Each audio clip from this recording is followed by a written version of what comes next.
Nelson Chamisa. First and foremost, one must state very clearly that the only reason we in Zimbabwe had a military coup and now massive confusion in the opposition is because both parties did not stick to term limits for their respective leaders.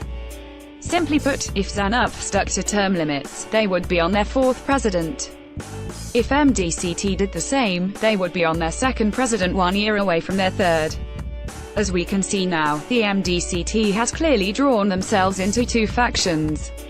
One led by Chamisa, the other by Khupe, Mudzuri.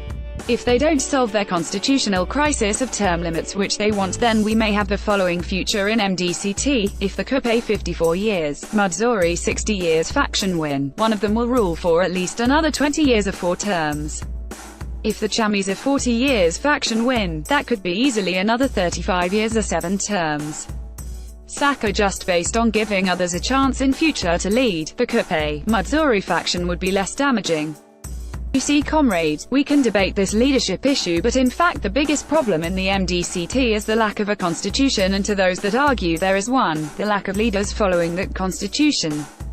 By just debating leadership, we have only addressed the results of a weak constitution and the leadership's willingness to bend that constitution to suit their individual agendas. We would suggest that along with leadership renewal, the members of the party insist on term limits for the next president. Not term limits that are debatable at Congress or changeable at the next NEC meeting. Norway are talking of watertight term limits as follows. 1. The term limits cannot be changed by any Congress. It is a non-changeable law, and if the party leadership should insist on changing this aspect in the constitution, then the party must be liquidated and all party assets donated to charities, and a new party not carrying the same name can be formed and adopt any changes they so wish to have in the new constitution. 2. The president will only be allowed to run for 2 terms of 5 years each if elected at the Congress, and then they become a goodwill ambassador for and on behalf of the party and an automatic seat in the Guardians' Council till death.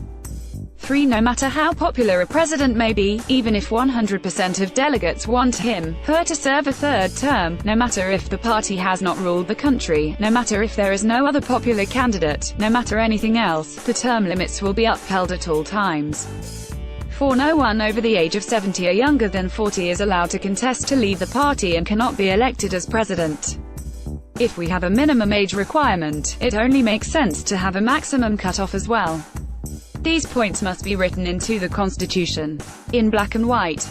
Remember, if a party has constant, predictable and expected renewal of leaders, it will result in the next generation patiently waiting their turn to be leaders, and in the meantime, will support the current leadership.